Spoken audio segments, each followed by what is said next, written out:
वंदे मातरम, वंदे मातरम, वंदे मातरम। ये साल बहुत विशेष है क्योंकि 150वीं जयंती जहां हम सरदार पटेल जी की मना रहे हैं, बिरसा मुंडा जी की मना रहे हैं, वहीं वंदे मातरम एट 150। और मैं आभारी हूं माननीय स्पीकर महोदय का कि जिन्होंने इस पर चर्चा रखी। आभारी हूं अपने दल का और अपने नेता आदरणीय नरेंद्र मोदी जी का जिन्होंने मुझे इस अवसर पर बोलने का मौका दिया। और सबसे प्रसन्नता की बात यह है कि वंदे मातरम पर चर्चा की शुरुआत भी किसी और ने नहीं, देश के यशस्वी प्रधानमंत्री नरेंद्र मोदी जी ने स्वयं की है। एक समय वो था जब शताब्दी वर्ष वंदे मातरम का था, उस समय आपातकाल लगाकर देश को अंधकार में डुबाने का काम और देश के संविधान को तार तार करने का काम उस समय की प्रधानमंत्री इंदिरा गांधी जी ने किया था। उस समय तो चर्चा भी नहीं हो पाई थी। आज स्वयं प्रधानमंत्री जी ने अपने भाषण में देश की जनता के सामने वंदे मातरम का इतिहास और इसके सांस्कृतिक महत्व को देश के सामने रखा है।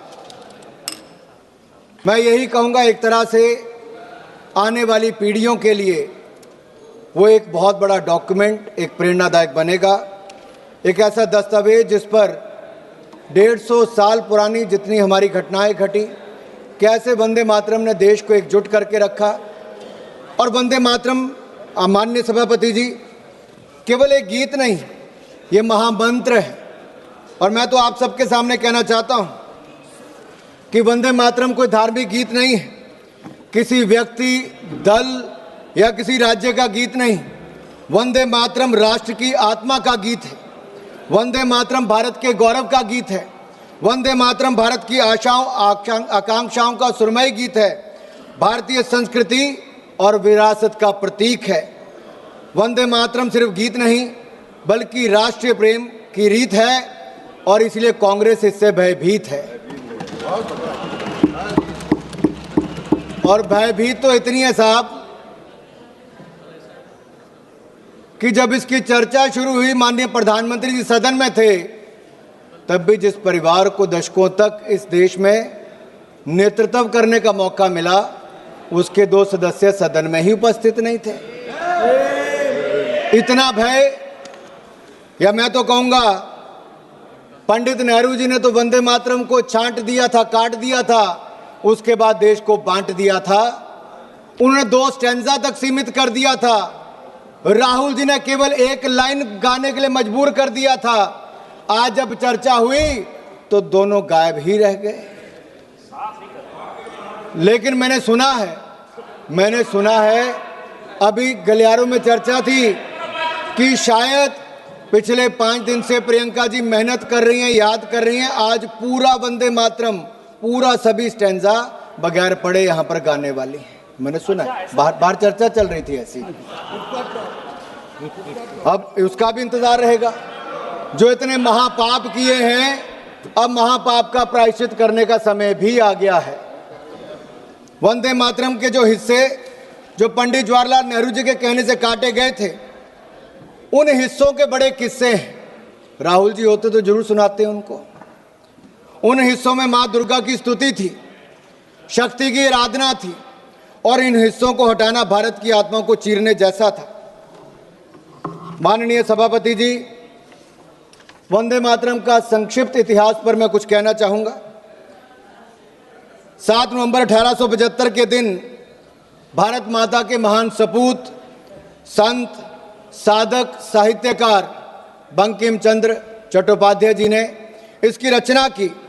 और यह शुभ दिन कार्तिक शुक्ल नवमी था, अक्षय नवमी था। और शायद यही कारण भी है कि आज भी ये वंदे मातरम कोई कविता नहीं, भारत माता और इस महान भारत भूमि का एक समर्पित महामंत्र है और आगे आने वाले दशकों तक रहेगा। वंदे मातरम उतना ही पवित्र है जितनी वेद की ऋचाएं हैं। वंदे मातरम उतना ही पाक है जितनी कुरान की आयतें हैं। वंदे मातरम उतना ही होली है जितने बाइबल के वर्स हैं। वंदे मातरम बंकिम चंद्र चटर्जी के कालजयी उपन्यास आनंद मठ का एक अभिन्न अंग है, एक भाग है। आनंद मठ केवल उपन्यास नहीं, बल्कि एक ऐतिहासिक चेतना का दस्तावेज है। अनडिवाइडेड बंगाल की लड़ाई लड़ने वाले ऐसे जो लोग जो ईस्ट इंडिया कंपनी और स्थानीय सामंती नवाबों के अत्याचारों और शोषणों के खिलाफ लड़ते थे, उन महान सेनानियों के संघर्ष का महामंत्र था वंदे मातरम। वंदे मातरम आज भी उतनी ऊर्जा का संचार करता है। फिर भी जिन लोगों के दिमागों के दरवाजे बंद हैं, अपनी बुद्धि और विवेक पर जिन्होंने कट्टरपंथ का ताला लगा रखा है और जिन्होंने कट्टरपंथ का ताला लगा रखा है, उनके लिए उन्हीं की भाषा में मैं कुछ कहना चाहता हूं, जो एक अनाम कवि ने लिखा है। 4 लाइन साझा आपसे करता हूं कि वंदे मातरम है क्या। कौम के खादिम की है जागीर, वंदे मातरम। मुल्क के वास्ते है आखिर, वंदे मातरम। मुल्क के वास्ते अक्सीर, वंदे मातरम। जुल्म से गर कर दिया खामोश मुझको देखना, जुल्म से गर कर दिया खामोश मुझको देखना, बोल उठेगी मेरी तस्वीर, वंदे मातरम, वंदे मातरम।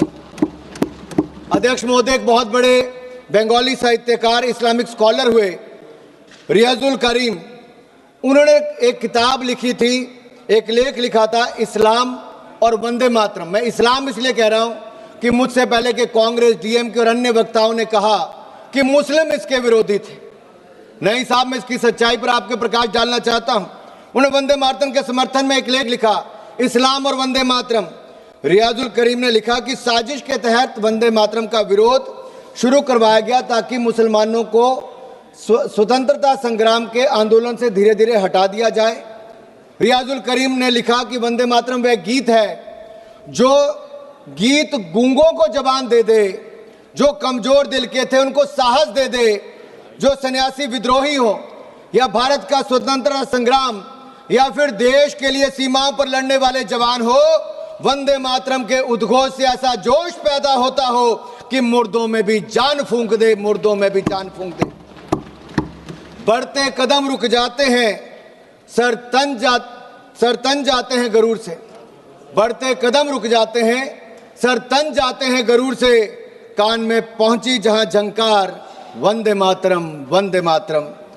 जिन लोगों ने वंदे मातरम के विरोध के बहाने मुसलमानों को स्वतंत्रता आंदोलन से अलग करने का प्रयास किया, आज वो देश के विकास में और विकसित भारत के इस सोच के साथ भी उनको जोड़ने के लिए या उनसे अलग हटने का प्रयास कर रहे हैं। माननीय सभापति जी, वंदे मातरम राष्ट्रभक्तों के लिए, वंदे मातरम हम राष्ट्रभक्तों के लिए एनर्जी है और कुछ लोगों को इससे एलर्जी है। अब एलर्जी वालों को तो हम कुछ कर नहीं सकते, लेकिन 150वीं जयंती पर मैं इतना जरूर कहूंगा कि अंग्रेजों को तो वंदे भारत से दिक्कत थी, जिन्ना को वंदे भारत से दिक्कत थी। स्पीकर साहब प्लीज स्पीकर। अंग्रेजों को वंदे मातरम से दिक्कत थी, अंग्रेजों को वंदे मातरम से दिक्कत थी, जिन्ना को वंदे मातरम से दिक्कत थी, जिन्ना के मुन्ना को भी वंदे मातरम से दिक्कत है। अध्यक्ष जी, मैं बड़ा स्पष्ट कह रहा हूं, इसमें आपको क्या सर, माणिकम टैगोर जी को क्यों ऐसा लगता है? मैंने इतने कहा कि जिन्ना को वंदे मातरम से दिक्कत थी, अंग्रेजों को वंदे मातरम से दिक्कत थी और जिन्ना के मुन्ना को भी वंदे मातरम से दिक्कत है। जिनमें वंदे मातरम सुनकर ऊर्जा का संचार नहीं होता, जिनमें वंदे मातरम सुनकर ऊर्जा का संचार नहीं होता, या तो वो कांग्रेसी हैं, कम्युनिस्ट हैं या लीगी सोच के समर्थक हैं। और मैं कहना चाहता हूं, कांग्रेस का समर्थक मुस्लिम लीग कर रही है, इंडियन मुस्लिम लीग कर रही कि नहीं कर रही है, और उसके समर्थन के बिना राहुल जी और प्रियंका जी शायद चुनकर भी नहीं आ पाते, इसलिए उनका समर्थन लेने की जरूरत पड़ रही है। माननीय अध्यक्ष जी, जिनको वंदे मातरम से दिक्कत है, मैं उनका इतना ही कहूंगा कि Vande Mataram is the most sacred mantra of our freedom. It is the war cry of our independence that no force on earth can silence. It is the lifeblood of our national strength and spirit. Vande Mataram is uncompromising, unsilenced and unshaken. these twin words, Vande Mataram, has no beginning, no end. They are eternal and immortal. अध्यक्ष महोदय, वंदे मातरम का जहां एक और हम आज 150वां साल मना रहे हैं, वहां कुछ लोगों के पास इस महापाप का प्रायश्चित करने का अवसर भी है, लेकिन रेडिकल कम्युनिज्म और लीगी मानसिकता के साथ जुड़े लोग शायद इस पर सुधार ना करें, क्योंकि वंदे मातरम को आधार बनाया था पॉलिटिक्स ऑफ अपीसमेंट का, तुष्टिकरण की राजनीति का। उस समय वोट बैंक की राजनीति उनको भविष्य में भी दिख रही थी और आज भी दिखती है। इसलिए बांटो और राज करो की नीति तो अंग्रेजों की थी, लेकिन इनकी नीति काटो, छांटो, विवाद खड़ा करो और फिर जड़ से ही खत्म कर दो। इन्होंने वंदे मातरम के साथ भी वैसा किया और देश के भी दो टुकड़े करने का काम नेहरू जी की सोच के कारण उस समय हुआ था। ये कहते हैं, सोनिया जी ने एक बार कहा कि नेहरू जी को बदनाम करने का काम करते हैं। मैं बड़ी गंभीरता से कहता हूं सर, हम लोग जवाहरलाल नेहरू जी को बदनाम नहीं कर रहे, मैं तो देश के सामने सच रख रहा हूं। हम तो देश के सामने सच रख रहे हैं साहब, और सच्चाई यही है कि जब वंदे मातरम को काट छाट दिया गया, तब ओमकार ठाकुर जी हो, पुलस्कर जी हो, उन्होंने कहा कि हम कटा छटा वंदे मातरम नहीं गाएंगे, हम पूरा का पूरा गाएंगे, जिसको विरोध करना है करें। केवल 2 संजों तक इन्होंने सीमित कर दिया, टुकड़ों में देश को बांट दिया। उस समय जिन्ना को खुश करने का काम किया, आज जिन्ना के मुन्ना को खुश करने का काम कर रहे हैं। मैं माननीय सभापति जी, 27 जुलाई 2018 को कांग्रेस की एक बड़ी रैली बंतवाल में दक्षिण कन्नड़ में हो रही थी। राहुल जी ने मंच से कहा, सिंग ओनली वन लाइन, सिंग ओनली वन लाइन। अरे राहुल जी ने 2 स्टैंजे तक कर दिया, नेहरू जी ने 2 स्टैंजे तक कर दिया, राहुल जी 1 लाइन तक सीमित कर रहे हैं। और यही नहीं, मुझे नहीं पता सर कि आखिरकार ये इतना विरोध इसका क्यों करते हैं और इसका मूल कारण क्या है सर। ये लोग जब अपनी सत्ता में भी वंदे मातरम पर माननीय सभापति जी, माननीय अध्यक्ष जी, वंदे मातरम एक समय मैं सिर्फ सच्चाई मंच पे ला रहा हूं। यूपीए की सरकार 2006 में थी, उस समय कहा गया कि सभी शैक्षणिक संस्थानों में वंदे मातरम गाया जाएगा, लेकिन कहीं ना कहीं कट्टरवादियों ने, जिन्नावादी सोच वालों ने इतना दबाव बनाया कि उस समय की चेयरपर्सन, यूपीए चेयरपर्सन ने कहा कि नहीं, इसको आप अनिवार्य मत करिए, इसको स्वैच्छिक कर दीजिए। मेरा सवाल यह है, क्या वंदे मातरम अनिच्छा या इच्छा का विषय हो सकता है? वंदे मातरम गीत इच्छा या अनिच्छा का विषय नहीं हो सकता। वंदे मातरम तो हमें मातृभूमि के सामने सर झुकाने से, भारत माता को नमन करने से किसी की धार्मिक भावना को कोई आहत नहीं होती है सर। अध्यक्ष महोदय, जो लोग अमेरिकन डेमोक्रेसी की बात करते हैं और सेक्युलरिज्म की बात करते हैं, मैं इतना ही कह देना चाहता हूं, यूनाइटेड स्टेट्स में प्लेज ऑफ एलिजियंस में जिसका एक फ्रेज है, वन नेशन अंडर गॉड, ये अमेरिका के स्कूलों में बच्चों को रोज इस पाठ को पढ़ाते हैं, लेकिन हमारे यहाँ पर वंदे मातरम गाने पर विरोध करते हैं। मध्य प्रदेश में जब इनकी सरकार थी तो मध्य प्रदेश के सेक्रेटरीट में कहा गया, यहाँ से राहुल जी समय देखते, कहा गया कि मध्य प्रदेश के सेक्रेटरीट में वंदे मातरम धुन नहीं बजनी चाहिए। ये बार बार वंदे मातरम का विरोध क्यों होता है अध्यक्ष जी?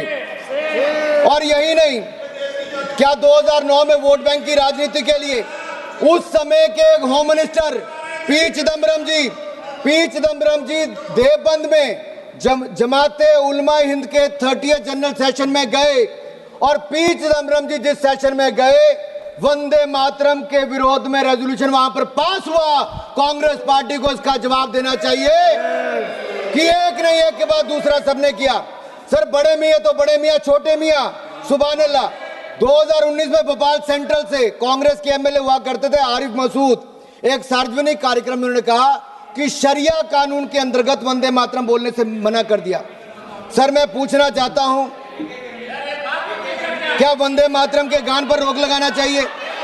और यही नहीं, समाजवादी पार्टी के सांसद शफीकुर रहमान बर्क, जिन्होंने वंदे मातरम को इस्लाम विरोधी कह दिया, महाराष्ट्र में समाजवादी पार्टी के विधायक अबू आजमी ने वंदे मातरम का विरोध किया। समाजवादी के एक विधायक रईस शेख भिवंडी से महाराष्ट्र में इसका विरोध करते हैं। समाजवादी पार्टी और कांग्रेस पार्टियों एक तरह से मिलकर वंदे मातरम का बार बार विरोध करते हैं। अखिलेश जी तो कह देते हैं बच्चों को अधिकार है कौन सा गाना सुनना है। सर ये फिल्मी गीत नहीं है, ये लोरी नहीं है, ये राष्ट्र गीत है। ये राष्ट्रगीत है। अखिलेश जी, आप आर्मी स्कूल में पढ़े होंगे, लेकिन आपको इतना पता नहीं कि वंदे मातरम और फिल्मी गीत में अंतर है भाई। माननीय अध्यक्ष महोदय, मैं खत्म कर रहा हूं, 3 मिनट में मेरा भाषण खत्म कर रहा हूं। आज भारत धूमिल पड़ चुके अपने स्वर्णिम अतीत को तलाश भी रहा है और अपने भविष्य को गढ़ भी रहा है। भारत के पूर्व प्रधानमंत्री आदरणीय अटल बिहारी वाजपेयी जी ने कहा था 19 मार्च 1973 को, सर मैं अटल जी को कोट कर रहा हूं और ध्यान से सुनिएगा। अटल जी ने कहा था, आई कोट, वंदे मातरम इस्लाम का विरोधी नहीं है। क्या इस्लाम को मानने वाले जब नमाज पढ़ते हैं तो इस देश की धरती पर, इस देश की पाक जमीन पर सिर नहीं टेकते, माथा नहीं झुकाते? ऐसे मुद्दों पर किसी को भी असहमत होने की इजाजत नहीं दी जा सकती। कल वो कहेंगे कि तिरंगा झंडा है, मगर हम तिरंगे के आगे झुकेंगे नहीं, क्योंकि हम अल्लाह के आगे झुकते हैं, तिरंगे के आगे झुकेंगे नहीं। हिंदुस्तान में रहने वालों को, हर आदमी को तिरंगे के सामने झुकना होगा, तिरंगे के सामने झुकना होगा। वंदे मातरम कहना होगा। वंदे मातरम भारत के राष्ट्रवाद का महामंत्र है। जब जब हम इस मंत्र को भूले हैं, हम कमजोर हुए। आजादी के अमृत महोत्सव में प्रधानमंत्री मोदी जी ने केवल एक परिवार नहीं, जितने लोग आजादी के साथ जुड़े थे, स्वतंत्रता संग्राम के साथ जुड़े थे, प्रधानमंत्री नरेंद्र मोदी जी ने उनके बारे में गांव-गांव में बताया। यही नहीं सर, ये लोग कहां से याद करेंगे वंदे मातरम को? इनकी सरकारों के समय तो यासीन मलिक को बिरयानी परोसी जाती थी प्रधानमंत्री के घर पे, उसी यासीन मलिक को पाकिस्तान भेजा जाता था। अरे बाटला हाउस कांड के आतंकवादियों के घर जाकर सोनिया गांधी जी रोती थी। मैं यही नहीं, अध्यक्ष जी, मेरा एक आखिरी बात करके मैं अपनी बात को समाप्त कर रहा हूं, क्योंकि ये जरूरी इसलिए भी है सर, अगर नहीं पूछूंगा तो अधूरा रह जाएगा। मैं बस 1 मिनट में सर खत्म कर रहा हूं, बस सर 1 मिनट में।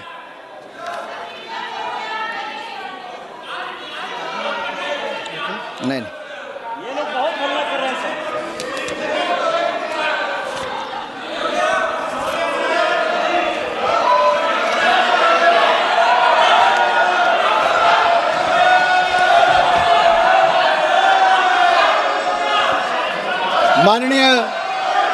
माननीय अध्यक्ष जी, अगर 1896 में, अगर 12वें कलकत्ता में कांग्रेस के 12वें अधिवेशन में रविंद्रनाथ टैगोर जी ने गाया था और उसमें एक मुस्लिम रहमतुल्लाह एम सयानी ने उसकी अध्यक्षता की थी, क्या तब ये मुस्लिम विरोधी नहीं था?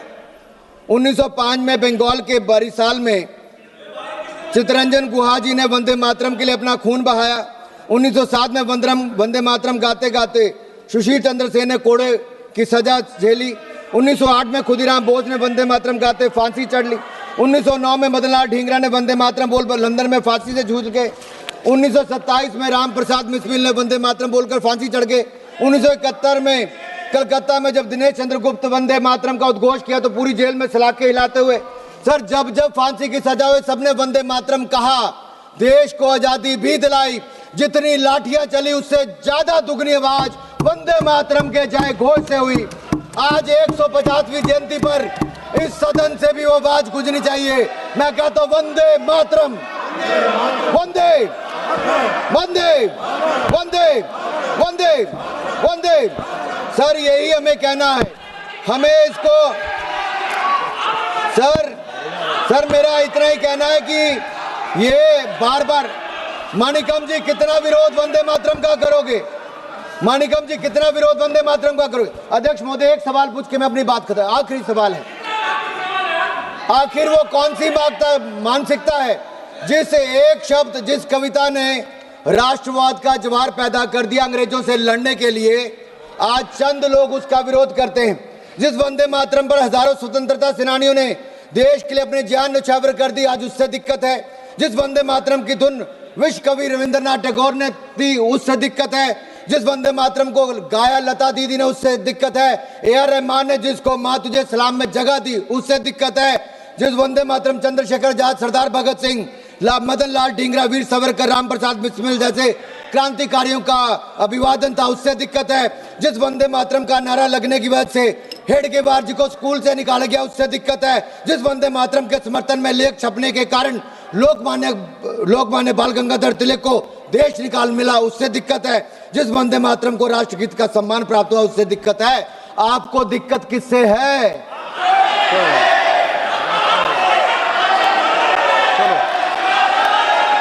श्री राजेश अध्यक्ष जी, मुझे मेरा जवाब मिल गया है, मुझे मेरा जवाब मिल गया।